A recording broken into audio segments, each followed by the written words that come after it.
Salam alaikum. Can you hear my voice correctly?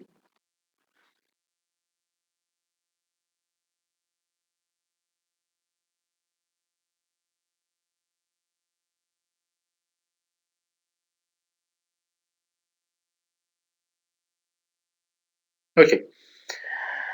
Uh, Before starting today's lecture, uh, I should mention that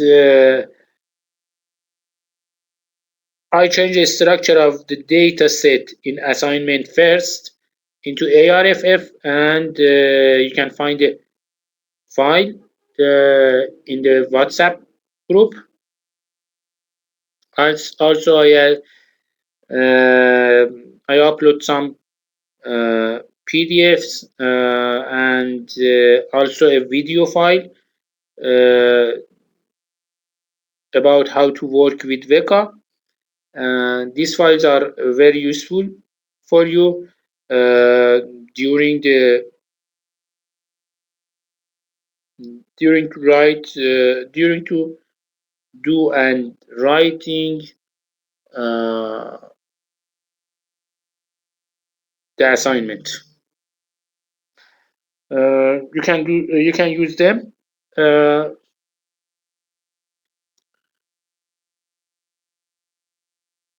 Okay.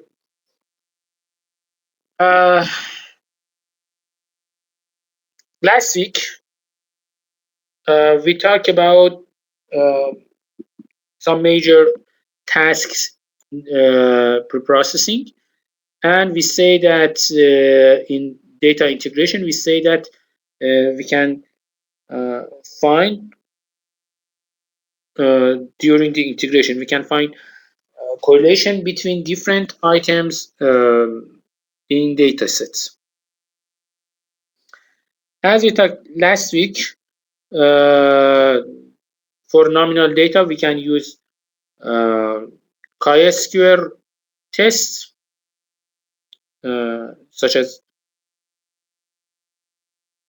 this example, and for numerical data we can use Pearson product, moment coefficient, or correlation coefficient, or Pearson coefficient. In slide 17 you can see the formula of this coefficient. In this equation you can see that AI and BI are values of different records of record I in dataset. A bar and B bar are mean value of feature A and mean value of feature B, and sigma A and sigma B are standard deviation of feature A and feature B respectively.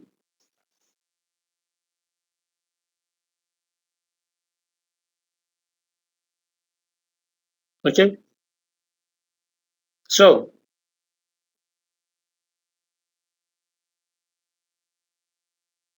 or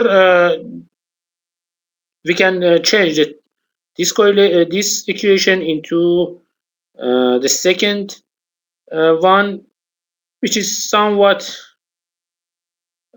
easier to for calculation.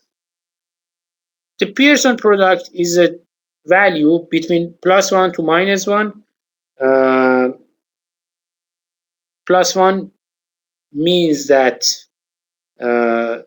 features A and B have positive correlation. The minus value means a negative correlation, and if this coefficient is 0, it means that A and B are independent. A and B are independent. So we can simply write a program and calculate the correlation between different items in a feature set, comparing different features together easily. But if you work with VECA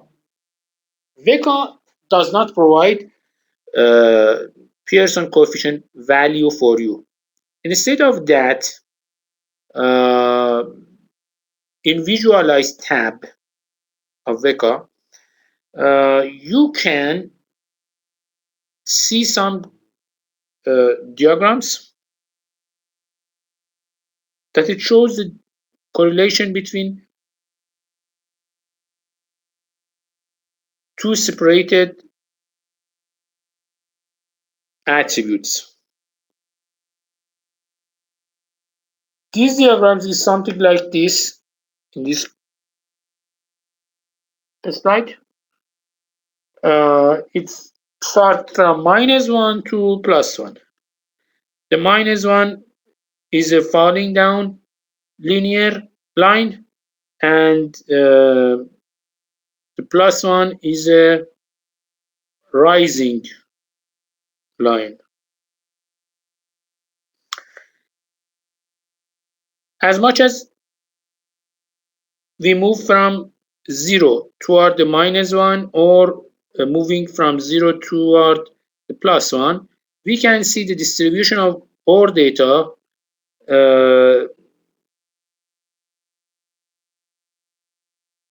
decreases. The data are concentrated around a line, and the data are concentrated around a line. But for zero correlation, you can see the data or data are sparse in the space. Look at this. All picture, all images, all diagrams, all graphs in the middle row has the low number of correlations. So if you use VECA, you can use these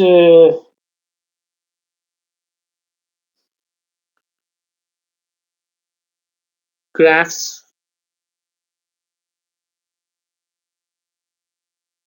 You can use these graphs to show the correlation between different attributes.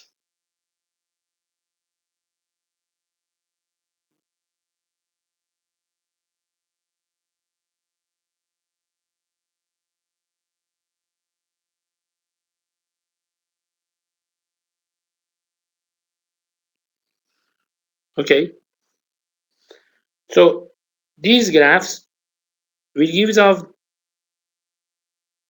useful information about the correlation between different attributes. Okay, if we look to correlation as a linear relationship between two different objects or between two different objects, we can use equation in slide 19. Correlation between A and B is dot product of A prime and B prime, where A prime and B prime can be calculated in this using these equations. A of k minus mean of A divided by standard deviation of A.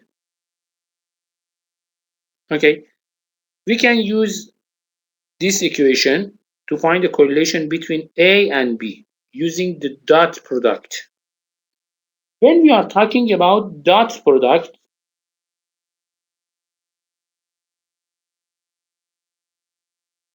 we should be clear that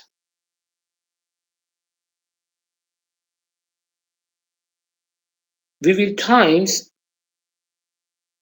values in the similar positions together. Let's suppose that you have a vector with n dimension, two vectors with n dimension. So the value in the first dimension of the first vector should be times in the value of the first dimension in the second row. Value of the second attribute or second dimension in the first attribute is times in the value of the second dimension or second attribute in the second vector, and so on. So in dot product, the value of each dimension is timed in the value of the similar dimension in the other object. Okay. In statistics, we have another metrics, another statistical metrics, which is covariance. The covariance can be calculated using this equation.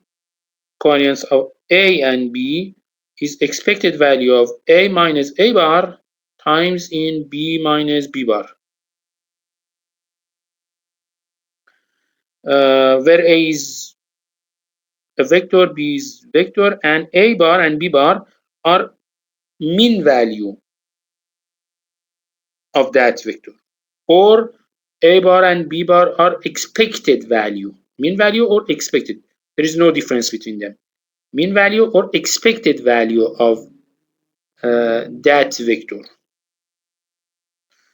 Okay, it can be interpreted using this equation: sigma of I from 1 to n, sigma of AI minus A bar times in BI minus B bar divided by n, I from 1 to n.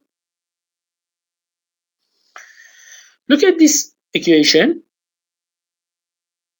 If we look at this equation clearly, we can see that this equation is very similar to this equation, to Pearson product coefficient. They are very similar together. But here in the Pearson product coefficient, you can see that we use a standard deviation 2, standard deviation of A and B in the equation, but you cannot see them here. So we can say that the correlation between A and B can be we can rewrite correlation between A and B as this: covariance of A and B divided by sigma of A times in sigma of B. We can replace the Pearson's product coefficient in this way. Okay. Covariance can be positive, it can be negative, or it can be zero. When covariance is positive, it means that A and B has positive correlation. When covariance is negative, it means that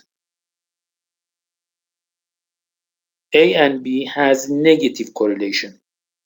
It means that if A rises, B will fall down, will falling down.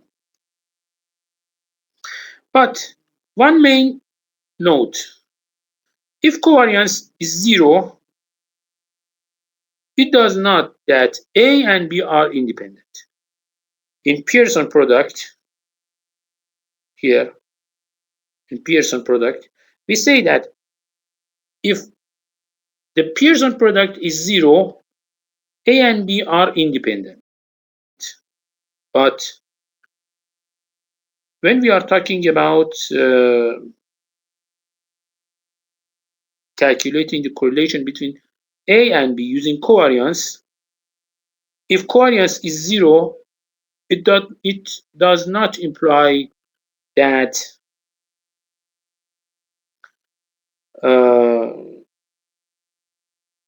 A and B are independent. In some cases, covariance is 0, but A and B are dependent too. And in some cases, they are independent. So when we are using covariance to talk about the correlation between A and B, you should be clear that a 0 value for covariance does not mean A and B are independent. Just it shows that A and B have no correlation together. Nothing else. Okay. So I have this equation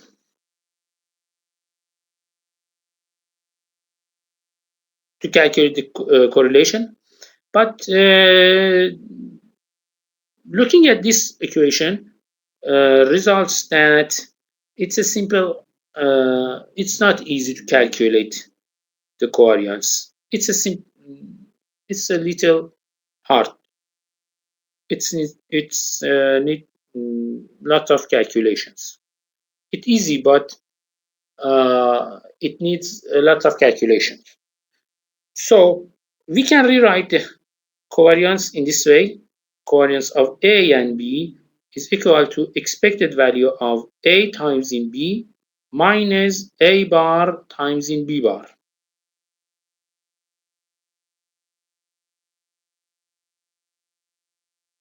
This equation is simpler than the previous one. Okay. For example, let's suppose that we have two items in the stock, items A and items B. We are selling them, and in 1 week, for 5 days, we sell these items this way. In the first day, we sell 2 item A and 5 item B. In the second day, we sell 3 item A and 8 items B. In the third day, we sell 5 items A and 10 items B. In the fourth day, we sell 4 items A and 11 items B. And in the fifth day, we sell 6 items A and 14 items B. Okay. Someone asked me this question. If the stocks are affected by the same industry trends, will their prices rise or fall together? As I said, during the first session of this term, when we are talking about data mining, we need to define a goal. Here the goal is this. If A or B if the price of A or B increases, what we can say about the price of the second one?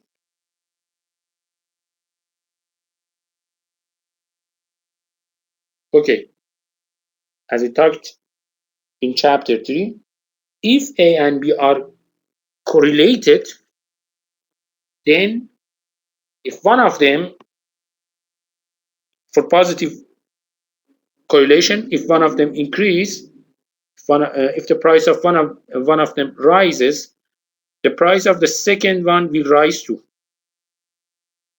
And if they have negative correlation, if the price of one of them increase, the price of the second one will decrease, will fall down. falls down. Okay. So we should find a correlation between them. We are using covariance here. As we say that A bar and B bar are expected value or mean value. So we are calculating them here. A, we sold 2 items A in the first day, 3 of it in the second day, 5 of it in the third day, 4 of it in the fourth day, and 6 of it in the fifth day. So I'm trying to find the average. The average or expected value is 4. The average is expected value. The value that I expect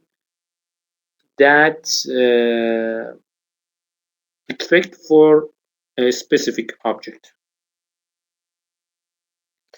In a similar way, I'm calculating expected value of B, 5 plus 8 plus 10 plus 11 and plus 14 divided by 5 equals to 9.6. Okay. And what about expected value of A dot B? This is a dot product. And I said that in dot product, we times similar values in similar positions together. So in the first day, 2 is times with 5. In the second day, 3 is times in 8. In the third day, 5 times in 10.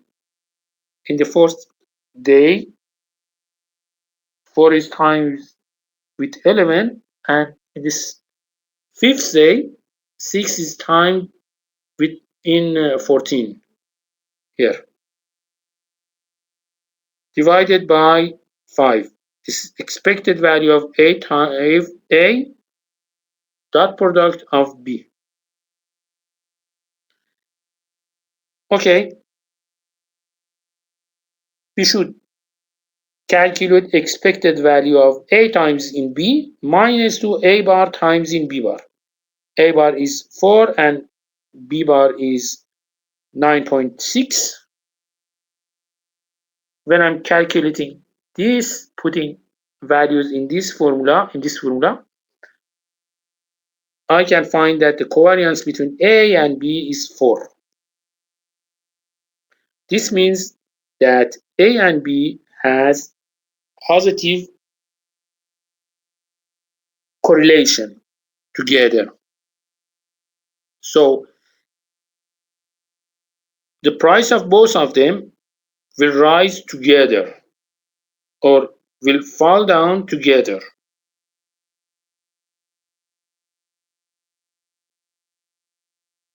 Okay. The third major task in data preprocessing is data reduction. During the last lectures, we talked that we have 4 different major tasks in preprocessing: data cleaning, and after that, data integration. And now we want to talk about data reduction.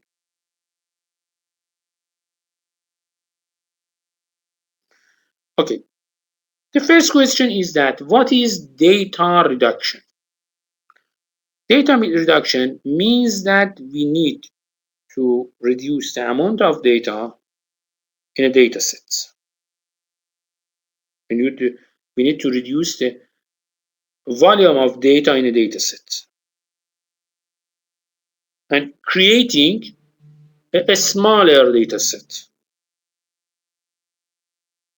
with similar analytical results.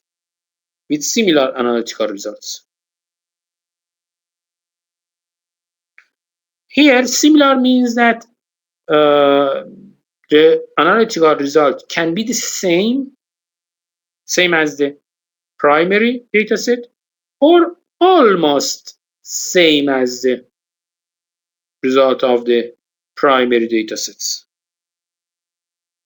It's not completely same. They are near together. This fact is very important when we are trying to apply data reduction strategies. Our main goal is to reduce data, to reduce the amount of data.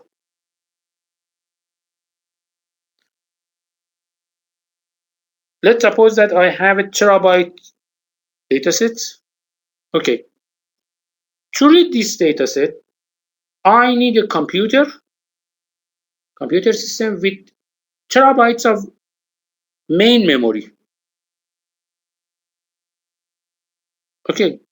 Have you such computer systems?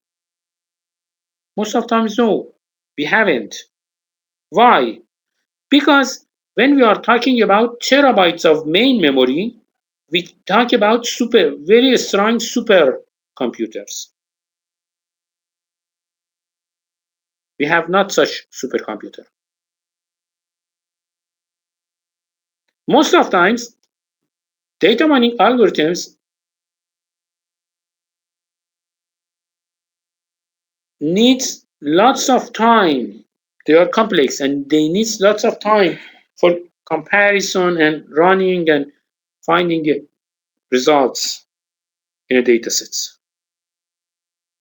And as we know, as soon as the input of an algorithm increases, the runtime of that algorithm will increase too. So larger amount of data sets means larger input volume and means needing more time for processing a data set. So data reduction is very important for us.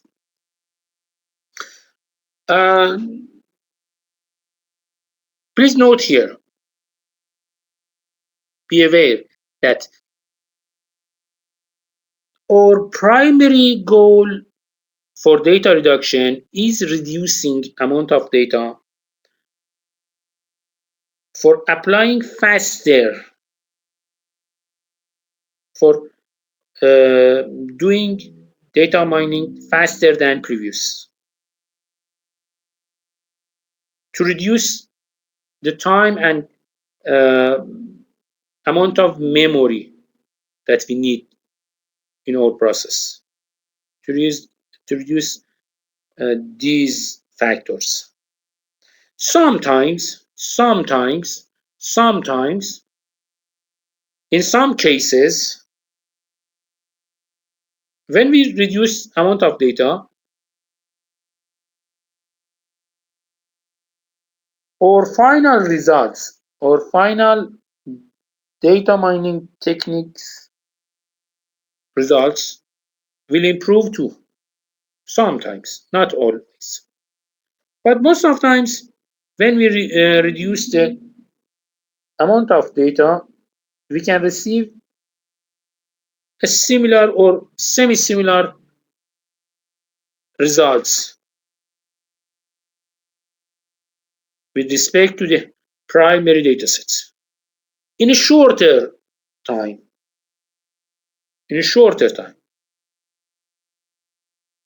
With a fewer amount of memory.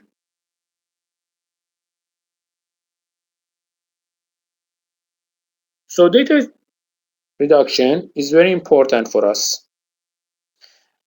Data reduction has different strategies. Here, 3 categories of those strategies are presented. One of them is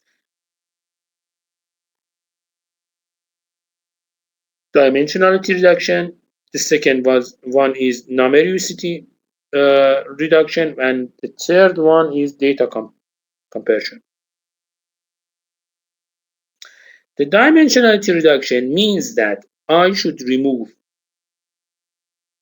irrelevant or redundant features from my dataset.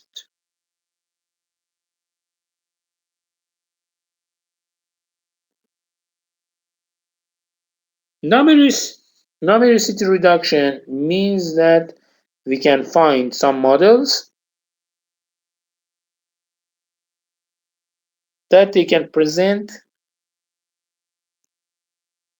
facts about a group of those data. For example, if I put a data in a cluster, then all objects in that cluster are following the rules of that cluster.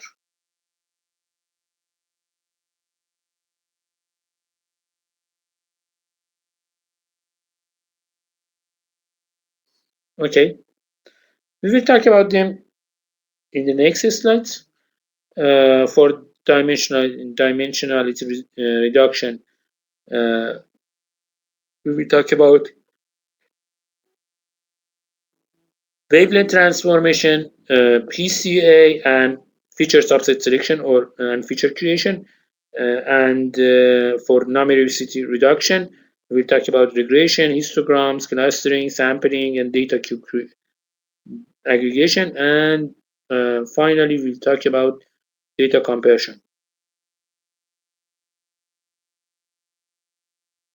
Okay.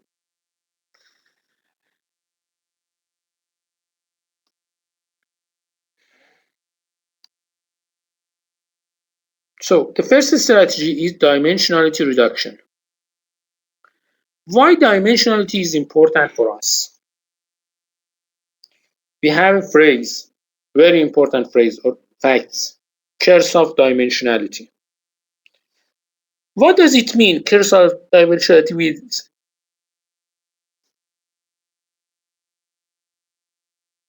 When dimensionality in a data set increases, the sparsity of data will increase too. The data will be sparse, will be distributed far than previous. Data points can be placed in far different positions in the space. And this fact is not good for most of data mining applications, such as clustering or finding outliers or something like that. When we are talking about dimensionality and curse of dimensionality, we should be care about the possible subset combination of those dimensions. Let's suppose that I have a set with 3 items, A, B, and C. I have these sets. Someone asked me to find the subsets with 2 items. Subsets of this set, with 2 items. Okay. My answer is A and B, A and C, and B and C. The answer is this. In a set with 3 different dimension, 3 different items,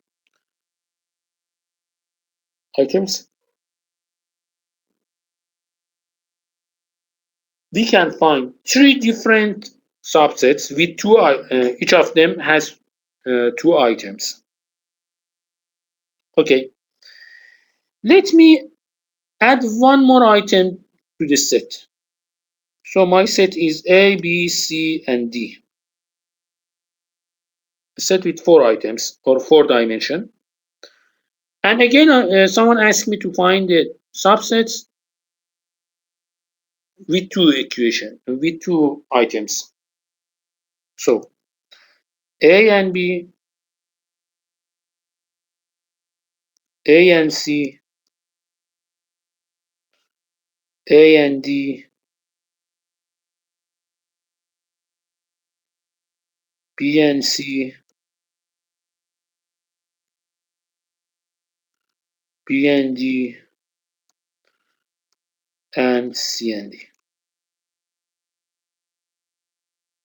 I have 6 different possible combinations of those 4 dimension, 4 item. Here in this example, I add only 1 item to the set, or I only add 1 dimension to the set. But I can see that the total number of subsets with 2 items is double. In the first example, we have 3 different subsets, and in the second example, we have 6 different subsets.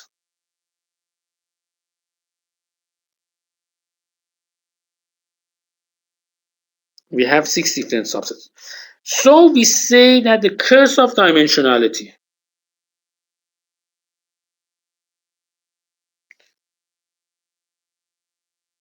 by adding 1 or more dimension to a set,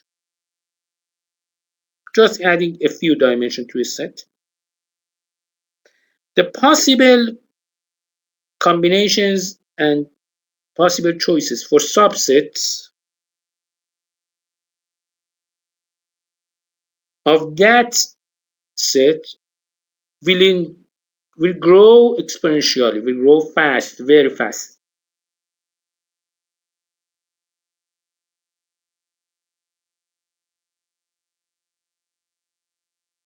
So we need to be care about curse of dimensionality. We need to reduce the dimensionality in a data set. Why? To avoid the curse of dimensionality. To remove irrelevant features, to reduce noise, to reduce time and space required for data mining techniques, for easier visualization. We can simply visual a data set with 3 dimensions, but it's a little hard for visualizing a data set with 4 dimensions.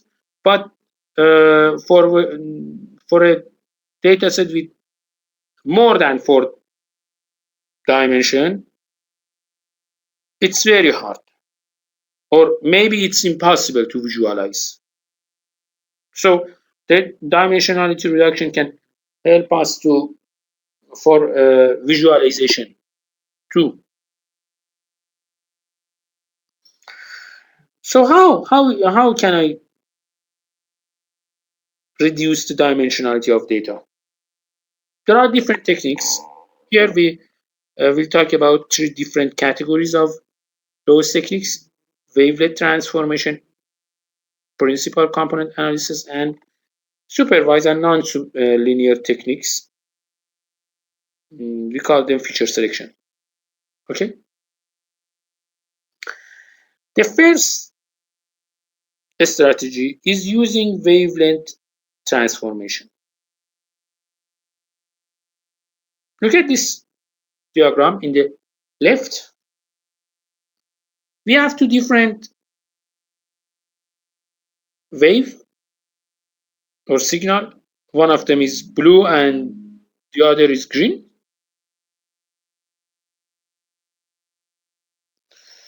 As I see in this figure, their frequency are different. Let's suppose that I'm adding some noise to the first figure. I will receive a combination of these signals, and in the second cases, I add some noise to the received combination. But what is important is that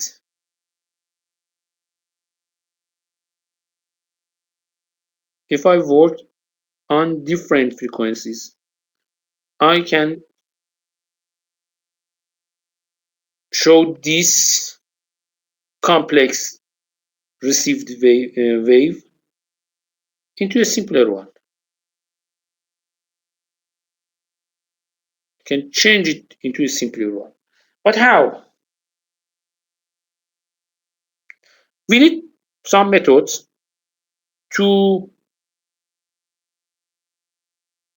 change the frequency of received data, to transform data, going to a new space with new frequencies. We can use Fourier transform or wavelength transform here. For example, here, this is the famous image. This woman is Lena, and her picture is very important and famous in image processing area. Someone asked me to cut the image of Lena from the area around surrounded her. I'm trying to cut the Lena's image from this area.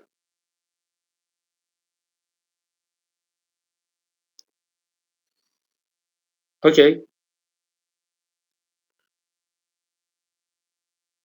Here you can see the effect of applying wavelet transformation in these figures with different frequencies. For example, in the right results, in the upper case, we can see that the shape of head of Lena is clear, and also I can find her eyes too. But with another frequency in the bottom right, we can see in another frequency her eyes are not clear. More details are removed from the picture. So when we are talking about wavelet transformation, we need to transfer data into a new space to make a good distance between the object that we are looking, or between the thing or goals, and rest of the data in that space. We need to make these differences clear. We need to divide them, separate them clearly, because we are looking for a specific object. Here, Lena. In the data mining, for example, clusters. I'm looking for a specific clusters. So how can I distinguish these specific clusters from the others?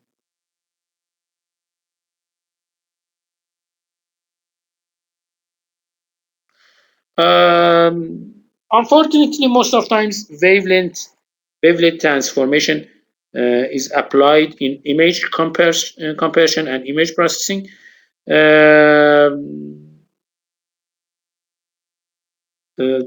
Wavelet transformation is divided into two different groups. One of them is discrete wavelet transformation, and the other is discrete Fourier transformation. I don't like to talk more about this form of transformation because in most of cases, this transformation is applied on image processing, especially uh, wavelength transformation cannot be applied on uh,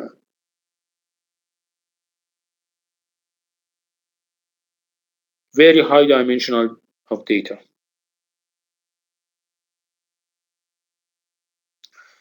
It can remove the outliers and noise because it does not sensitive to the noise. It can clearly, very effective, can remove outliers and noise. It can apply with multiple resolutions. Its complexity is very efficient. We go of n, but we cannot apply it in data set with high number of dimension, unfortunately. So most of times in data mining, we don't talk about wavelet transformation.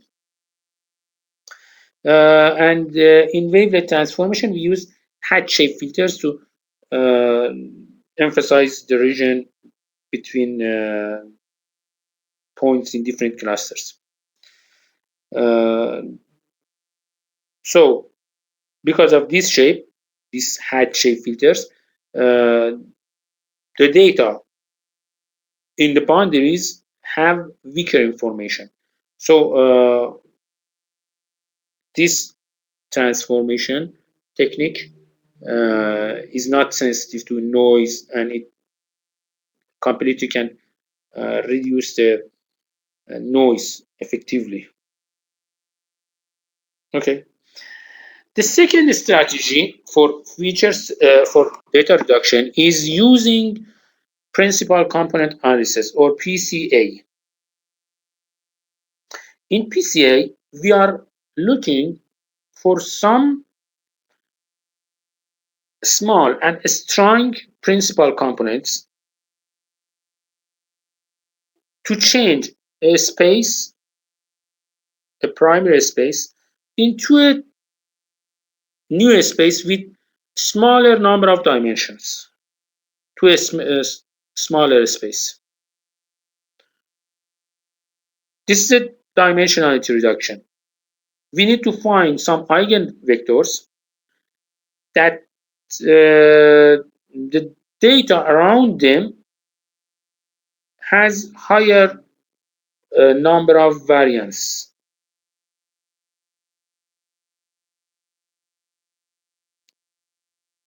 Those eigenvalues can be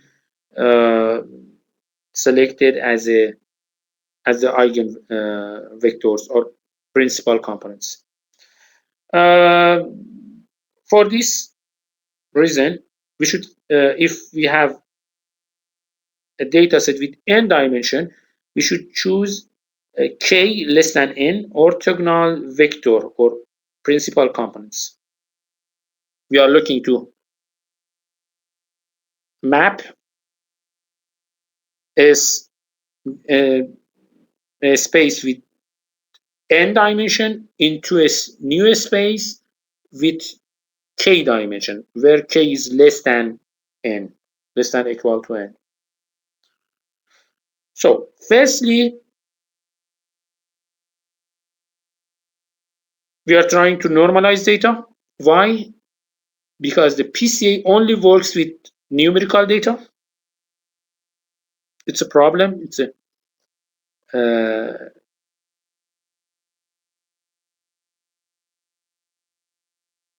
negative property, negative characteristics in this algorithm. But when I'm looking for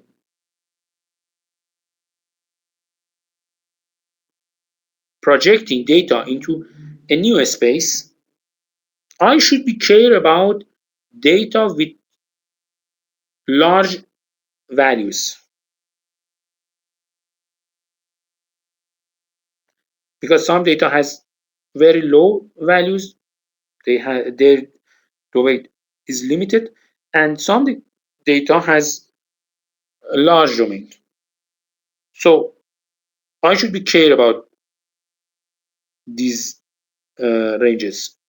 Firstly, before starting PCA, I should normalize my data to remove the effect of those ranges, high or low ranges. Then we will compute k orthogonal vectors or principal components.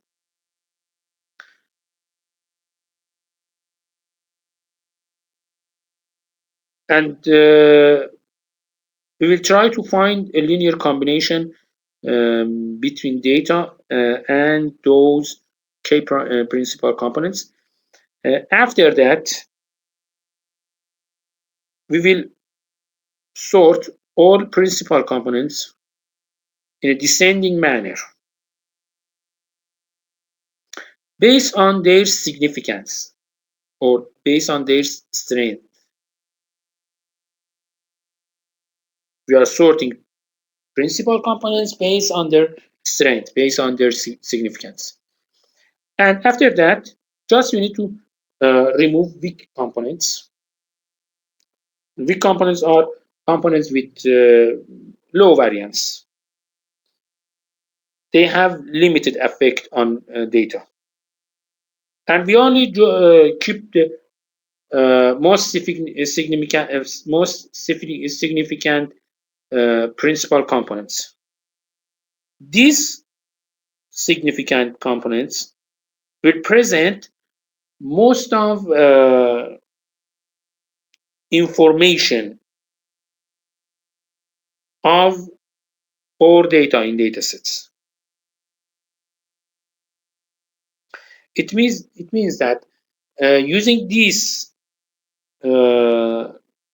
using significant or strong principal component, I can reconstruct my data with some approximation. I know that I cannot reconstruct my data completely, but with some approximation, I can reconstruct my data with lower or fewer number of dimensions or with fewer principal components. It's very good. But we should be clear that PCA only works with numerical data. It doesn't work with nominal data. Okay. The third strategy is selecting a subset of algorithms. It's another way to reduce dimensionality.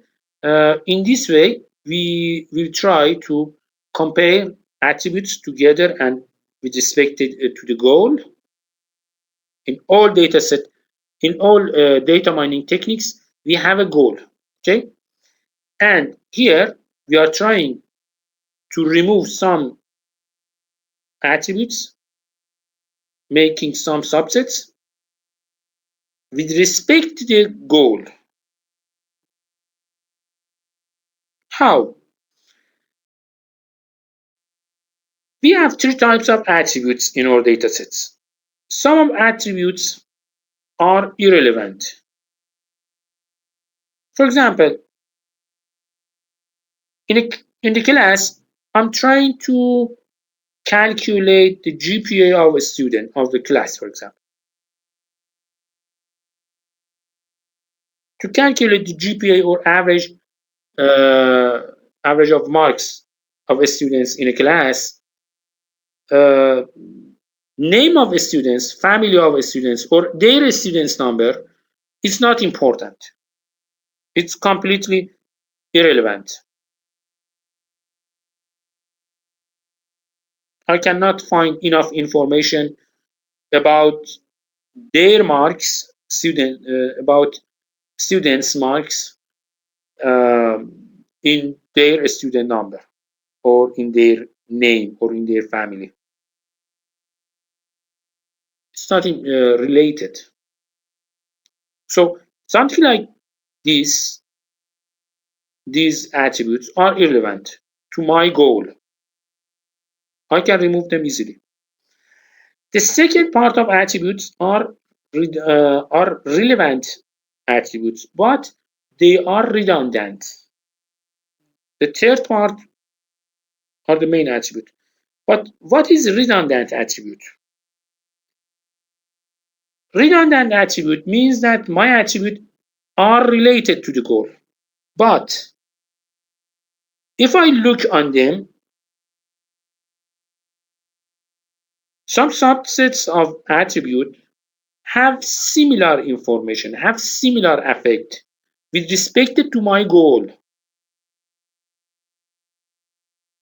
It means that if I remove some of those subsets, some of those attributes, still the property and their information is presented in my datasets. Still, I have it. I have those information. For example, someone asked me to predict the amount of, for example, the percentage of my profit during the year 2021, this year. Okay, I know that the amount of profit or amount of revenue is related to the price of my products, to the amount of tasks that I paid, and to the number of product that I produce. I know that my profit is related to these items: number of produced items, price of each product, and amount of tax that I should pay. But I know that if amount rises, I should pay more tax. If price rises, tax will rise too. You can see some combinations, some margins, some shared information, some similar contributions in this case.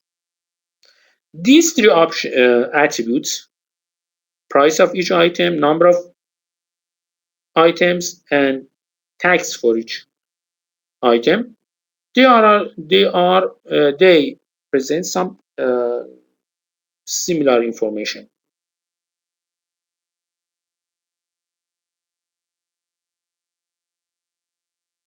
So one main question is that, can I remove one or two of those attributes and still talking about the goal, predicting the result? Maybe yes, maybe no.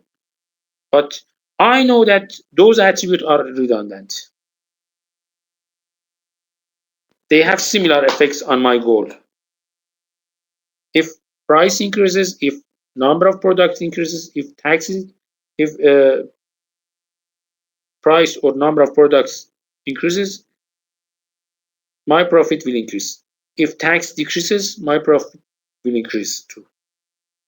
I know the results. I know the effect on my goal. So they are redundant, and maybe I could remove one or two of them without affecting on my model to predict result. So, okay, this is the last slide. Okay, so I need to make some attribute selection, but let's suppose that I have the attribute. For the attribute, I have 2 in power of d different possible attribute combinations. I have 2 in power of d possible attribute combinations. Of those d attributes, for example, if you 10 attribute, we have 2 in power of 10, it means 1000 different combinations. 1024 different combinations. Wow. For 20 combinations, we have 1 million possible combination. For 30 attributes, we have 1 billion different combinations. So I cannot directly work with attributes to select one of them. I need to use heuristic searches. Heuristic for example, for removing, for selecting the best attribute in a set, or then we remove that attribute, put it in another set, and then finding the best one again, and then put it in another set, and doing like that, stepwise feature selection. Maybe in each step, I can remove the weakest feature. Instead of selecting the strongest or the best feature, I can choose, I can select the weakest feature in each step and removing them from the data set. Maybe I can repeatedly eliminate the worst attribute. Maybe I can find some combinations and of attributes and removing the worst case. Maybe I can choose optimal branch and bound algorithms, which they can divide the attributes and eliminate some of them, and then backtracking and adding them together. Maybe I should choose the best attribute according to their independency from the others, by choosing, for example, the significance test and something like that. I don't know. There are several techniques to apply attribute selections. If you look for papers in this area, you can see that the attribute selection is one of the hottest topics in data mining area. It's very important, and still there are lots of researchers working in this area. Okay, that is enough for today. Is there any question?